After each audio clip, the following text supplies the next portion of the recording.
नमस्कार, मैं हूं आपके साथ हेमंत कुमार और आज हम बात करने वाले हैं कि अमेरिका की संसद में आखिरकार ईरान के युद्ध को रोकने को लेकर के कैसा प्रस्ताव पारित हो गया और ट्रंप पर इस प्रस्ताव के पारित होने के बाद असर क्या पड़ने वाला है। इससे भी बड़ी बात यह कि ट्रंप की पार्टी में क्रॉस वोटिंग हो गई और अमेरिका की संसद में जो हुआ वो ट्रंप के लिए टेंशन कैसे दे गया, इस वीडियो में हम विस्तार से समझेंगे। क्योंकि वो कौन से सांसद हैं ट्रंप की पार्टी के, रिपब्लिकन पार्टी के, जिन्होंने ट्रंप के खिलाफ वोटिंग कर दी और ये प्रस्ताव हो गया पास।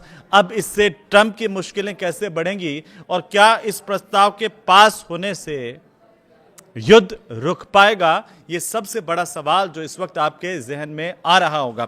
आज हम इसी पर बात करने वाले हैं क्योंकि अमेरिका की संसद ने एक ऐसा प्रस्ताव पास किया है जिससे ट्रंप के जो सैन्य शक्तियों की ताकत है उसको सीमित कर दिया गया है। अब हम देखेंगे कि जब वोटिंग हुई तब ट्रंप की जो पार्टी है, रिपब्लिकन पार्टी, उसमें 4 सांसद ऐसे थे जिन्होंने ट्रंप के खिलाफ जाकर के वोट डाला इस प्रस्ताव में। हालांकि 3 ऐसे सांसद भी हैं जिन्होंने वोटिंग में भाग ही नहीं लिया और इसके चलते कहा यह जा रहा है कि ट्रंप के खिलाफ यह प्रस्ताव एक तरह से पारित हो गया, जिससे ट्रंप की जो सैन्य शक्तियां हैं वो अब सीमित हो गई हैं।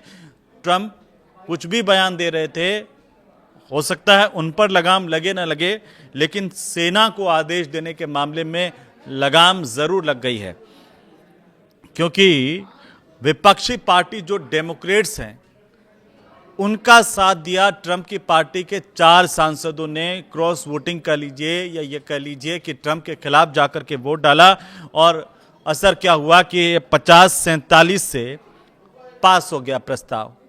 50 वोट इस प्रस्ताव के पक्ष में पड़े और 47 वोट ऐसे थे जो इसको पारित नहीं करवाना चाहते थे, यानी कि विपक्ष में पड़े। इस तरह से ये प्रस्ताव जीत गया और ट्रंप की पार्टी के भीतर टेंशन भी शुरू हो गई।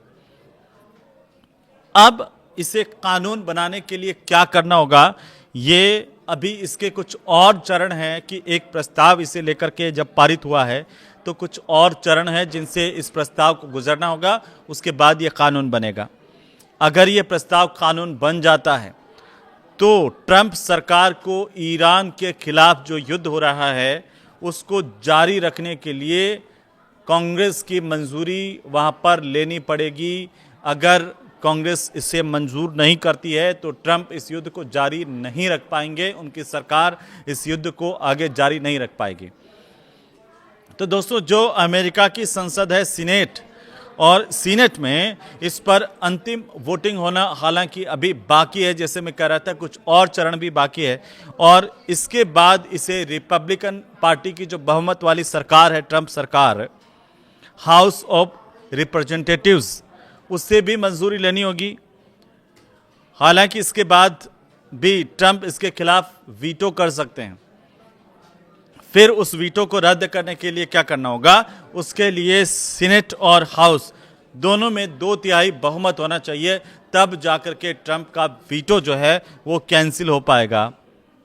जो फिलहाल ये माना जा रहा है कि थोड़ा मुश्किल है और क्या इसकी वजह से ट्रंप के सामने कोई मुश्किल खड़ी हो रही है, तो फिलहाल ऐसा लगता हुआ नजर नहीं आ रहा। लेकिन विपक्ष ने क्या कहा, अमेरिका में विपक्ष ने कहा कि युद्ध शुरू करने का अधिकार संसद के पास हो, ये मांग की गई है।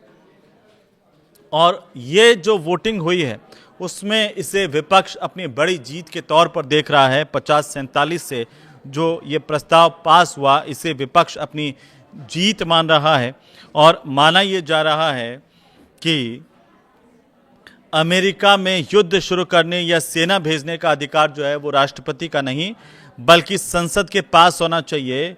और अमेरिका का जो संविधान है उसमें यही व्यवस्था, इसी तरह की व्यवस्था दी गई है। अब इस प्रस्ताव को जो वर्जीनिया के डेमोक्रेट्स हैं, सीनेटर टिम केन, वो लेकर के आए इस प्रस्ताव को, और बहस जब हुई तब टिम केन ने यह कहा कि अभी जब युद्ध विराम की बात हो रही है तब ट्रंप को संसद के सामने आकर के अपनी रणनीति संसद को बतानी चाहिए। अब जो डेमोक्रेट सीनेटर टिम केन हैं, उन्होंने ये कहा कि युद्ध शुरू करने का अधिकार जो है वो संसद के पास है, सिर्फ राष्ट्रपति के पास नहीं है। वहीं व्हाइट हाउस ने ये कहा है इस पर कि ट्रंप ने अमेरिका की सुरक्षा के लिए अपने अधिकारों के तहत ईरान पर कार्रवाई की है।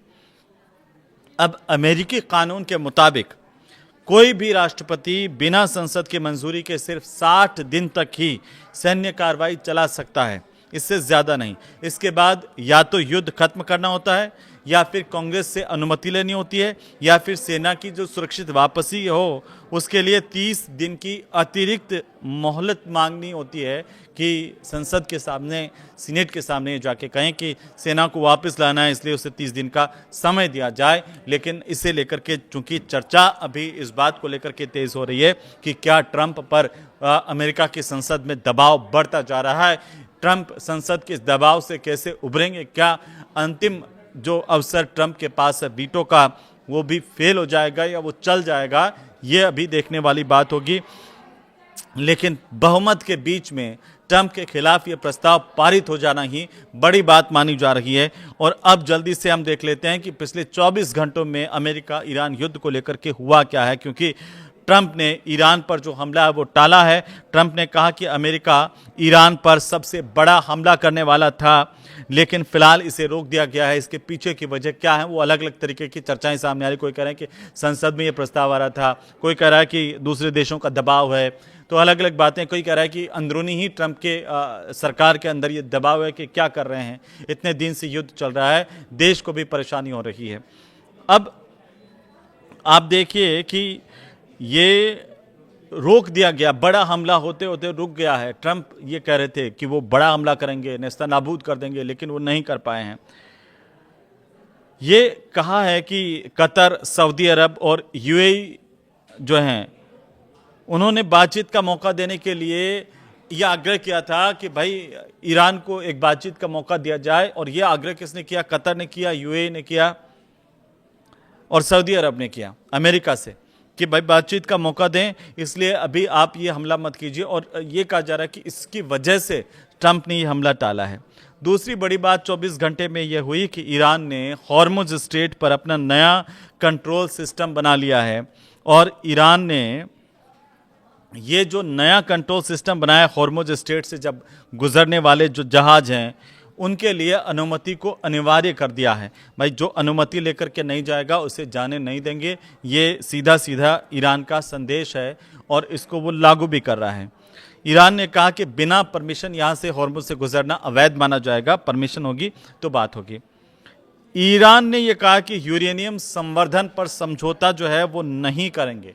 अमेरिका ने कहा कि जो एनरिच्ड यूरेनियम है वो आप हमें दे दीजिए और तब हम मान लेंगे कि युद्ध खत्म करना चाहिए। लेकिन ईरान ने इस पर बिल्कुल मना कर दिया, ये भी कह दिया कि यूरेनियम संवर्धन पर कोई समझौता नहीं होगा और उनका देश किसी के दबाव में नहीं आने वाला है। राष्ट्रपति जो मसूद हैं उन्होंने भी कहा कि बातचीत होगी, लेकिन ईरान जो है वो झुकेगा नहीं। ये स्थितियां ईरान की तरफ से अभी भी क्लियर दिख रही हैं कि ईरान जिस बात पर पहले था वहां पर अभी अड़ा हुआ है, उसके व्यवहार में किसी तरह का कोई परिवर्तन आता हुआ अभी दिख नहीं रहा है। क्योंकि ये जो तारीख है वो 20 मई की तारीख है और इस दिन अगर ये बड़ी खबर आती है कि अमेरिका की संसद में ट्रंप के खिलाफ प्रस्ताव जो है वो पारित हो गया, तो ये वाकई ट्रंप के लिए टेंशन हो सकती है, उनकी सरकार के लिए टेंशन हो सकती है। और दूसरी जो बड़ी खबर आई 24 घंटे के भीतर वो यह आई कि अमेरिका की जो नाकाबंदी है उसकी वजह से ईरानी तेल जो है वो फंस गया है। ईरान को भी टेंशन इससे हो गई है। अमेरिका यही चाहता था और आखिरकार क्या अमेरिका जो चाहता था उसने कर दिखाया या अमेरिका जो चाहता था वो हुआ ही नहीं। और अमेरिका अब इस टेंशन में है कि इतना सारा पैसा बर्बाद कर दिया, इतने सारे हथियार बर्बाद कर दिए और निकला कुछ नहीं, वही ढाक के तीन पात वहीं आकर के खड़ा हुआ है। क्योंकि ईरान तो कह रहा है कि वो अपना संवर्धित यूरेनियम से संबंधित कोई समझौता करने वाला है नहीं, वो किसी दबाव में आने वाला है नहीं। तो ट्रंप अब क्या करेंगे, ये बड़ा सवाल है। और आप इसे लेकर क्या सोचते हैं? क्या ये युद्ध बंद हो जाएगा या ट्रंप अपने पागलपन को और ज़्यादा सामने लेकर के आएंगे और कोई बड़ा हमला कर देंगे, उथल पुथल मचा देंगे, एक बड़ा कड़ा संदेश दुनिया के लिए भी दे देंगे। क्या ऐसा हो सकता है? आप क्या सोचते हैं? हमें ज़रूर बताइए कमेंट करके। और ये वीडियो कैसा लगा आपको, ये भी हमें ज़रूर बताइए। नमस्कार।